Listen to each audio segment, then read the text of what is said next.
Good morning, everybody. Another episode of the Keep Going podcast, Athletes Shining a Light on Mental Health. I got DJ Johnson in the building out in the Scottsdale, Phoenix area, I should say, of Arizona, where it's a lot warmer than Rockford, Illinois. DJ, what's going on, my man? All right. Thanks for having me on. I'm excited, man. I'm real good. How about yourself? Doing great. Thank you. Life is good out here. So I was just saying, I was sitting out on the patio this morning at a 55-degree brisk morning. So life is good.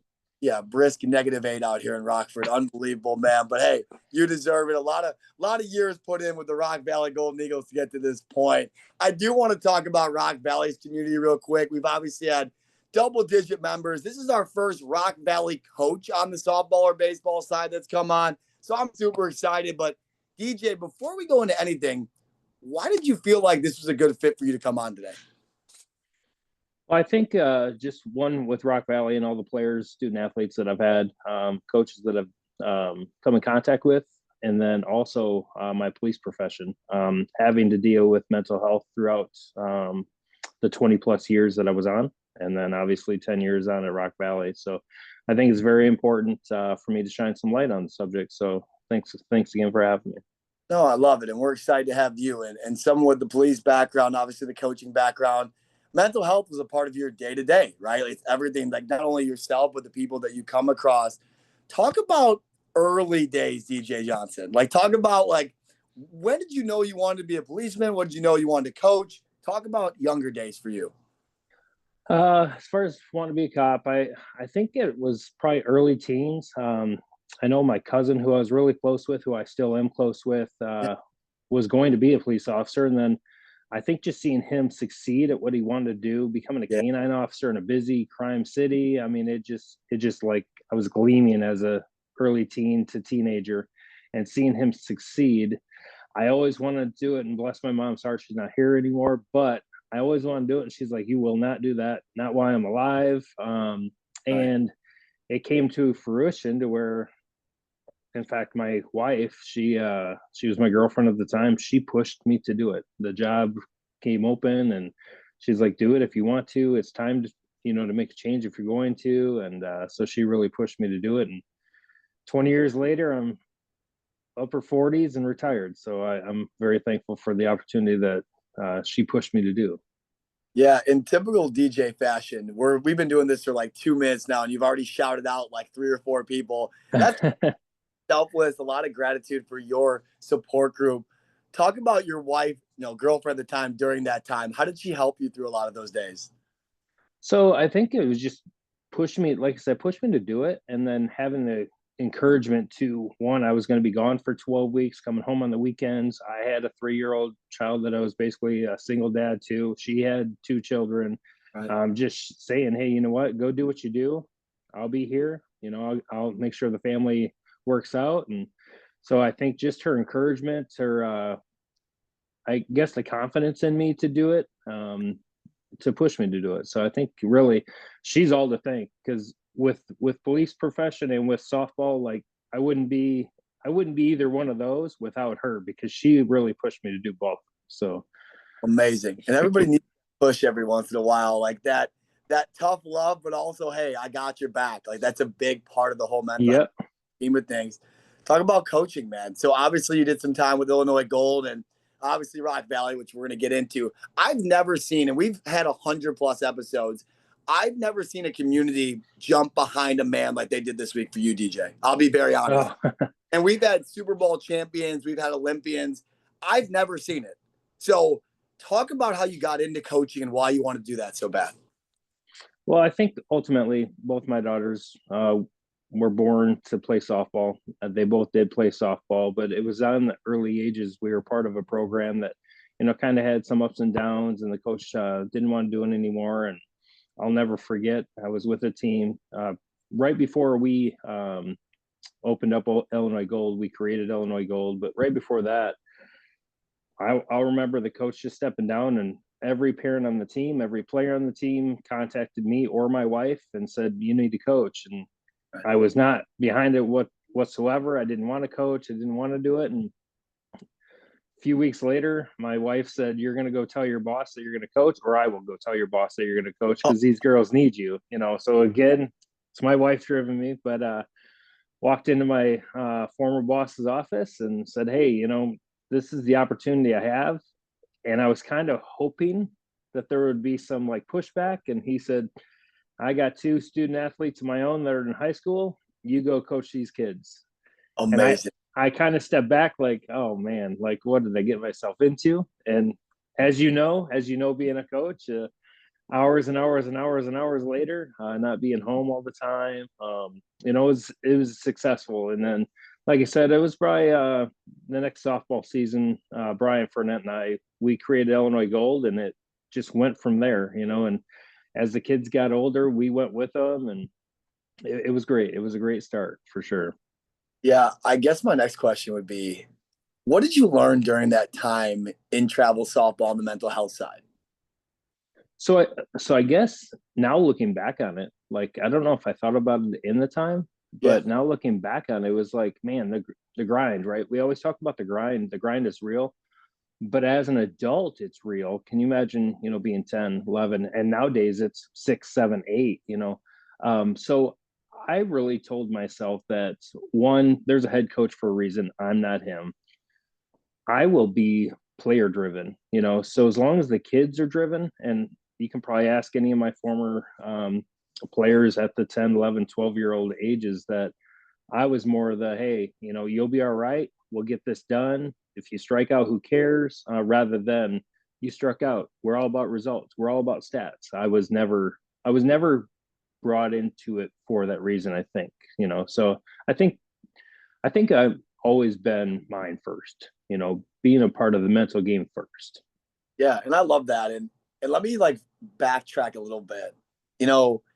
I go back to my coaching career at Rock Valley, and I get done at Rockford, and I come in there as a 22-year-old young man that knows nothing about the game. And I look back and I'm like, oh my goodness, I knew nothing, honestly, about the physical side, the mental side. I could play the game at a high level at that time, but I knew nothing about how to coach young men that were very similar in my age.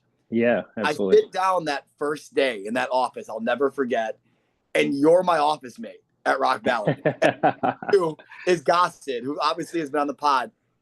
I can't tell you guys enough, yourself and Goss, how big that was for my mental health. Having someone that, like yourself, that's been through this, that knew kind of the day in, the day out. I saw the way you interacted with those student athletes, and I sat there and said, if I can be like DJ, I'm going to be in this game for a long time. And I think that was the decision. I got to be player friendly. So I want to kind of give you your flowers and say, hey, there were times, shout out Chad Heron, I know he's going to listen to this episode, where Chad was the bad cop and I had to be good cop and really talk things out. And I credit a lot of that to doing this podcast with countless other things. But I wanted to thank you because I saw that day to day when those girls would come in your office, they'd come out of class, they'd be having a bad day, they go right to DJ. I'm assuming you remember those times, huh? 100%. 100%. Yeah, I remember. I mean, there was countless times to where either there was a closed door meeting or it was just, hey, come in and, grab a snack or whatever it was. And girls just would release their day on me, but I got broad shoulders. I can handle it. I can flush it, and I guess that's why I was put in that profession or that purpose at the time. And like you said, bad cop, right? Like Monroe in his younger days, he was the bad cop. He was the head coach. That's why I did not want to be a head coach. I wanted to be the assistant coach that, one, can get you through your life problems, two, can get you through softball problems, and three, help you on the way. So I think, and same with Brian Furnett, he was also that stronghold to where I didn't have to be, and I always told everyone that I came in contact with you, and maybe I told you too, is I'm a cop in my profession.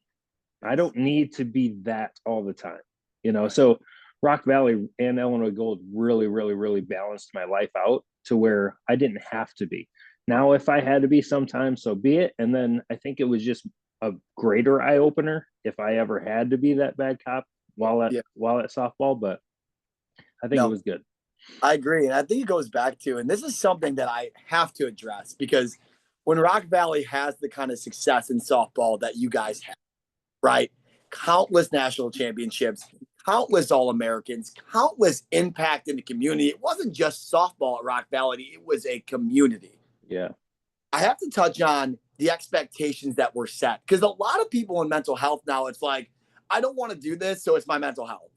Like, no, like there's a difference. So talk about that line, that standard, that expectation that you guys set to put those rings on your finger at Rock Valley and make the impact you did.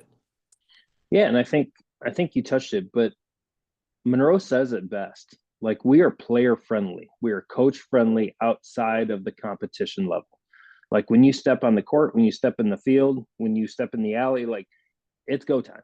You know, we will be your friends outside of that time. And I think that holds true, but it all starts up top with the administration. We had a wonderful administration at Rock Valley, including Monroe being the athletic director, OPAT before him. Like, it was always set in stone from the top, you know, and it went down from there. So as long as we all bought in to, we can all be the friends or the ones to go to outside of the athletic realm, it's easy to buy in. You know, it's easy for a student athlete to say, you know what, Rock Valley is going to be a special place. And then they get there and then they go through their 2 years there, sometimes 3. Right. They understood it, you know, and I think the greatest moment I ever have with Rock Valley is when 2 strangers come into one team and leave best friends. Like, that is, it's above all. Like, it's great. And there too, like, those 2, let's just take 2 people, those 2 become best friends, help everyone else out mentally, physically, emotionally, you know, and you know that you've been there. So I think that's the greatest thing is it all starts up top though, with Monroe, with the administrative team. So I agree. And it was so easy. And that's why to this day, we still do stuff like this. It's like some tight knit group. I mean, you walk around with Lave and Goss and Misty and just, I could name everybody, right? And think, Dale, we had all those amazing people. And it didn't matter about the wins and losses. We knew if we had the right people there and from the top down, we could dominate some of these areas. We'd all have success, not only wins and losses, but in life. I do need to talk about Monroe a little bit on here. Monroe, spoiler here, if he's listening, he's coming on here in a couple of weeks. Talk about what he met in your coaching career and the standard that he set for those girls. Man, he took me under his wing. It's kind of weird to say that, being I do have him on a few years, but just, I think we complemented each other so well. And that's saying he was always the bad guy, because he was not. But his coaching style kind of fit what I already kind of was already involved in. And then just me to put another piece onto his gear. And I think by just him taking me under his wing, like, we just complemented each other so well. So obviously 10 years we were together, and it's weird to think that I look left and right and he's nowhere next to me right now. But I think just our day in and day out, his expectations were really high. I was bought into all of the expectations being high. And just knowing what practices were regimented, you know, what day to day was like. His expectations, not only softball coach, was, you know, high, but academics were high. Like, all of his expectations were high, but also realistic. You know, he wouldn't ask a student athlete, if you're an average student, to be exceptional. You know, that wasn't the case. He wouldn't ask, you know, an average player to be the greatest player on the team. You know, and we always talk about fit and roles on our team too. So I think just buying into his philosophy, his expectations, just understanding him as a person, really helped us succeed. But then again, we can throw all the credit to him, and it's not him. It's all the student athletes that came underneath us, you know, so they had to buy in for us to even do anything with them. No, beautifully said. And I think when I think of Rock Valley softball and when I think of Rock Valley athletics in general, I talked about it earlier. It's so beyond the actual sport. The way that those girls act in the community and the way that they're going on in future professions. Now, I'm obviously marrying one, right? Like that. Right. It's now her future profession and doing an amazing job. And it was stemmed from some of those years. On the mental health side, though, like, you held those girls to a high standard. When crap kind of hit the fan, what did you guys do? Like, what made it so different? Because everyone's kind of looking for that quick fix. I'm assuming it wasn't just some quick fix there. Yeah, sometimes it wasn't. Sometimes, and this goes on with day to day too, but you just never know what someone might be going through. You see them as a student athlete, you see them as a student. Maybe they're getting straight A's, maybe they're one of the best kids on the team, but doesn't mean they're not going through something in life, you know. And those that might listen in on your podcast, they know who they are that were in my office. You know, we had many, many, many talks of, you know, just day to day stuff, or hey, what's going on, to where I could be an outlet for them.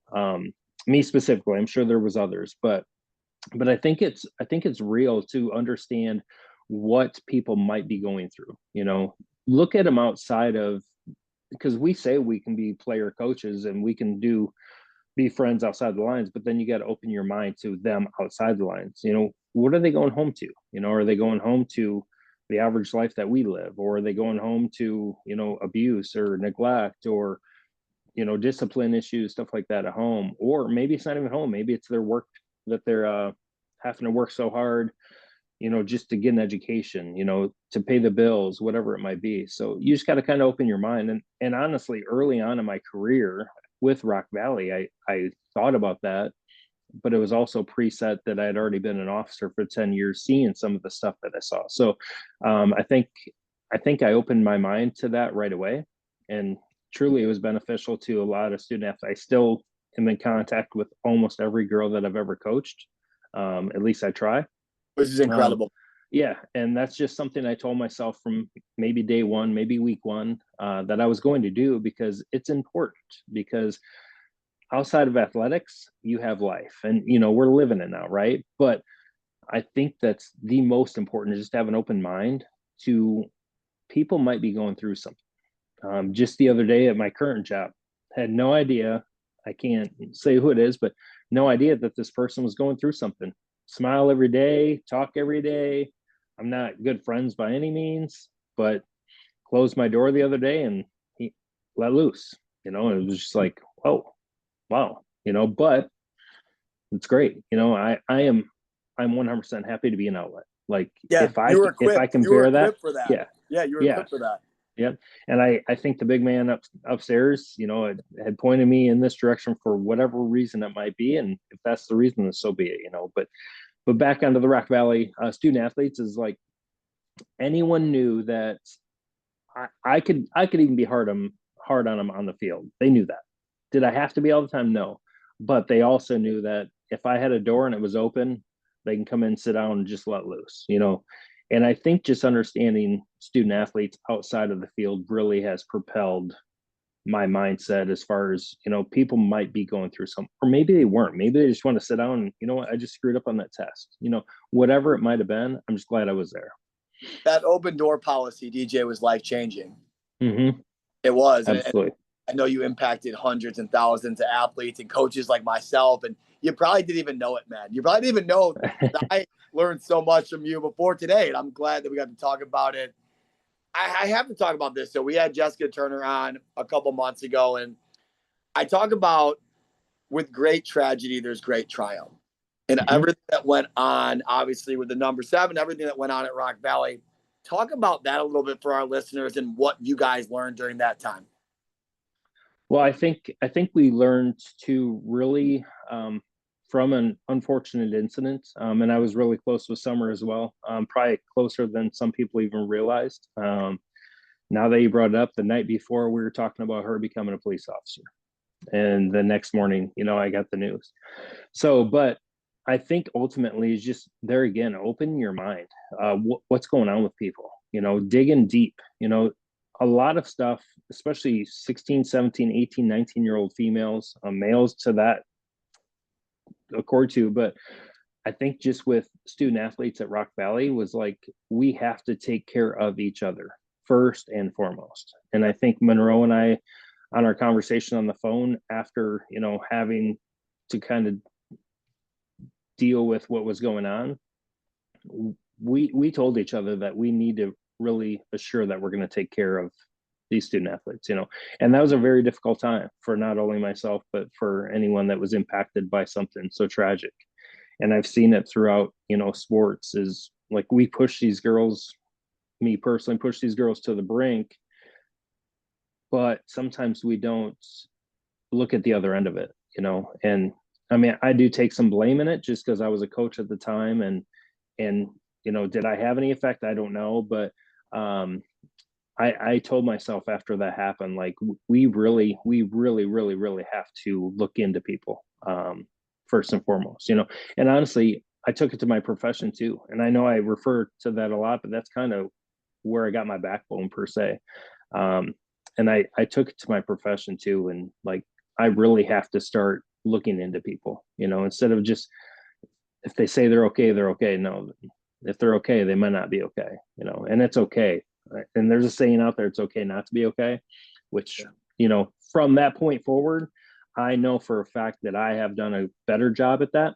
And I know Monroe has too, and we just bought into our program. Like, and that's not to say that some kids came in, got pushed, didn't care for it, left, whatever, and still didn't think that we took care of their mental health. We did what we can, outside of not being professors or psychiatrics. But I think, and I'm glad you brought me on today, because I am so strong about mental health. Like, truly. So I know. And the community responded. Like, that was very clear. And I know you, so I knew that. But everybody knows that this is one of your things, man. Yeah, absolutely. And even at the school I'm at now, it's kind of funny because you brought up the number 7. We got sports, right? And of course. For those that don't know, I'm a athletic coordinator at a local high school here in Scottsdale. But we got kids that wear number 7, and I walk right up to them, like, wear that with pride. Like, really wear that with pride, and they have no idea what I mean, So, and I did have one gentleman ask me, like, what does that even mean? So I told him, and he's like, oh, wow, like, that's great, So I think the word's gotten out even down here, to where I'm nobody. I don't have a title there. I'm not a coach now, but everyone calls me coach for whatever reason, because I'm involved with athletics or whatever. But they also know that I have an open door. I have like this really nice, comfortable futon, like, couch thing in my office that sometimes there's just kids that just plop down and just open up. And I don't know them as well as I knew you or knew any student athlete at Rock Valley, but you know what? If I can be an outlet, so be it. Let's do it. The DJ sit down open door policy lives on. Absolutely. And I will always, no matter where I go in this game with NCSA at our facility out here, it will always be that way because of gentlemen and amazing young women that have shown me the way to do that. So I just, once again, that's amazing, dude. Thank you for doing that. And thank you for being such a great outlet for these athletes. Because once again, you don't know on the exterior what's going on inside. And I think digging a little bit deeper, getting the weeds a little bit, might be uncomfortable, but it's worth it in the long run. Save lives, make some impact. Talk about this, DJ, and I like to keep it very positive on here. I like to keep it very uplifting. I do need to know your keep going moment. I got the hoodie on today. Shameless plug for the YouTube. This is my first episode of this, and it was perfectly fitting today because, DJ, like I said, man, your mental health journey is inspiring. Tell me your keep going moment. So if I had one that really propelled me, it was early on in my police profession, and I had a little tiff, if you will, with a boss, which I'm a very respectful guy. Like, I don't show disrespect to anyone with administrative privileges. But I had a moment to where I was put in a tough spot, and I didn't know if I wanted to do that ever again, and what I mean by that is the boss told me to do something, and I'm like, it's not for me to do, there's other people to do that. And without getting into details, it was like, man, so I did it because I knew I had to mind my boss, and again, I made a call to my wife. I don't know if I want to do this anymore. And she told me, she's like, if you don't talk to them, I will. She was always that left person that was just right there, still is, but you need it. But that told me, you know what? I just have to keep going. I have to keep going. Like, this isn't a decision. Like, you just have to do it. And so I think it was that point in my career, and it was early on. It was probably maybe year 5, 6, 7, somewhere in there, that, you know what? It doesn't matter what anyone else thinks. It matters what you can do mentally, what you can do physically, what you can do emotionally. And I really pushed myself I was the bigger person. I got done with what he told me to do. Mind you, it was after my normal shift. And he wanted to confront me even when I got back. And I'm like, nope, not happening. Like, I'm a better person. Like, I'm going to push through this. We're going to keep going. The very next day, we had a closed door meeting and it went very well. And I told him, I said, nothing's going to defy me. I'm going to defy myself. So I think it was, if I had to pick one keep going moment, it was that. It was definitely that. Yeah, man, I'm getting emotional per usual on this podcast. You watch any episodes. That's amazing, man. But once again, it's not surprising. It's understand that sometimes you need an extra push, but once you get that extra push, man, it's pedal to the metal. It's go time. I'm gonna go do it, and Yeah. that's amazing, man. That's motivation. That's motivation. That's inspiring for anybody listening today. Usually, DJ, I wrap up with some rapid fire questions. David Mitchell is my co-host. Obviously, he usually is on these episodes. He's working, so shout out Dave. So I have questions prepared for you today. The first one is this. It's very, very loose. Favorite softball memory? Go. Oof, man. Didn't give you the script, and DJ knows I didn't give him any script for this. Yeah, nothing. So 10 years. Favorite softball memory.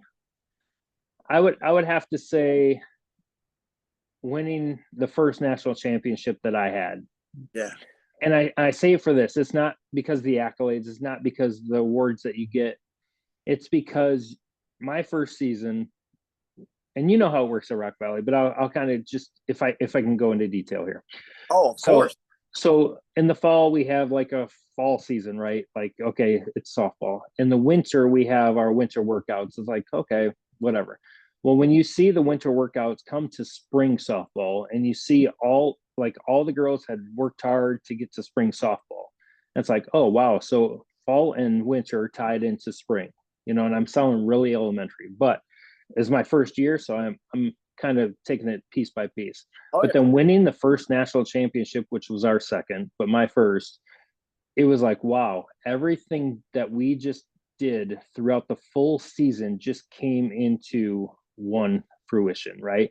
And it was each and every student athlete that you asked to do something or that bought into the process of what you're trying to do. So I think if I had one that just off the top of my head, it'd be my first national championship. And again, it's not because it was the rings coming, the awards are coming. It had nothing to do with that. It had everything that you just saw unfold in front of your eyes. Amazing. And I'll never forget, I'm crying again. I'll never, even it was a different scale, but being at Rock Valley and bringing the cooler out and dumping it on Chad when he won his first playoff game, like those moments, seeing the kids hugging Sam Bolano, I'll never forget that, right? Yeah, absolutely. So now that feeling of seeing those kids reach the pinnacle in their dreams and all their hard work, can't replace it with anything, man. Amazing answer. Second thing, I'm going to keep it light. After a big win, where are we stopping for food on the road? Where do you want to go? Who's it up to? You. You make the call. I don't know. I was always a big Chick-fil-A guy, I guess. But we didn't really always stop there. It was either Portillo's or somewhere. I don't remember. And wanted to go. Or Monroe wanted to go or what? Yeah. Until later in the career, then it was kind of player driven. But yeah, I guess if I had to choose, it's probably so basic, but it's Chick-fil-A. But I'm kind of a basic guy when it comes to food. So love some Chick-fil-A. I know you were that with the lunch stuff back in the day. I remember. Third and final thing, I do want to ask you. I don't know how, DJ, but we're sitting here at 100+ episodes. We've had amazing athletes, amazing guests, coaches, amazing following. If there's a student athlete, a coach, a person out there listening today, and they're struggling, what would you tell them? Reach out, talk to somebody. Don't hide it. It's okay. There's many things that I would say. If I could publicize my phone number, I would. But everyone that knows me knows I'm here, if you need to bend an ear, but reach out to somebody, whether it's a good friend or whether it's just somebody random, maybe they just want to hear it. Maybe they're the right shoulder to lean on. But I will tell you that you are not okay if you have those thoughts. Like, you need to reach out, and it's okay. Like, you have to understand that it is okay not to be okay. I know it's a saying that's out there, but it's okay to reach out. I mean, again, I'm a former coach, right? I'm a former police officer. I've seen it. I've done it. I've been through it. I'm here. Like, I don't care what the situation is. And unfortunately, I've talked many people off the ledge per se, but if you are not okay, talk. I can't say it enough. Reach out to somebody, and it doesn't have to be your best friend. Your best friend's going to probably tell you what you want to hear. It's okay to reach outside the norm. It really is. So if there's something I can say, like, the biggest thing is just reach out, get out of your comfort zone. But make sure you're talking about whatever might be going on. And it doesn't even have to be so drastic as, I want to harm myself or harm others. It could be just, I'm having a bad day at work and I just don't know how to deal with a problem, or having a bad day at class, and I just don't know how to get over the hump of, getting an A on the test, so whatever it is, reach out to somebody. And I'm sure this is going to go viral, but I'm here. I am here. Reach out to me. I'm retired. I'm stay busy, but you know what? Reach out. And that goes for you too, O'Malley. Like, if anything ever comes up, and I can't thank you enough for putting this platform out there. I think it's very important for people to understand you can keep going, right? You can keep going. So that's the biggest thing. Man, I can't stop smiling on my end, man. That's a fantastic answer. And it's just, it goes with the common theme of this conversation. If you're someone that is struggling, please reach out. And I love that point about best friends, right? Your best friends sometimes will tell you what you want to hear. Yeah. You need to keep asking and keep telling until you get a different answer. You need to keep asking and talking to people until you start to feel better, or you get that solution that you're looking for. Mental health isn't cookie cutter. It's a process where you have to respect it. And it doesn't just show up, how do I put it? It's not like this thing where it's just like, okay, I'm going to have it today. It shows up when you least expect it. So please, that fact. And DJ, that's amazing, man. And you said it. You said it yourself. You said it yourself too. It's a process. Like, if you're not feeling okay, you're not going to feel great tomorrow. That's just not how it works, right? If you're not feeling okay, you got to understand that there is a process to it. Feeling a little better each day and each day and each day as you move forward. That's all of it. Just trying to get that end goal. Yeah, I agree. We have such a great opportunity to get into rituals and routines that work for you. But if we just shut down and we just don't do those things, that's when it gets dangerous. And I don't want that to ever happen. So talk to people, try new things. It gets better. I promise. I'm a guy. I started this podcast at, 26 years old. And I sat there going, I didn't think mental health was a real thing. Mm-hmm. And all of a sudden, one day, it just hits you. So just and if you're that person listening today, or somebody that's going through this is in your circle, get some help. It's not a weakness. It's a strength. That's for sure. Absolutely. DJ, Absolutely. I got to give you one last second here. Is there anything on the podcast today that you haven't covered yet that you want to touch on? No, I think we hit it on the head. And I can't thank you enough for being someone who wants to shine light on mental health. I think it's very important, especially in today's age, to where we can be so weak, and not want to get stronger.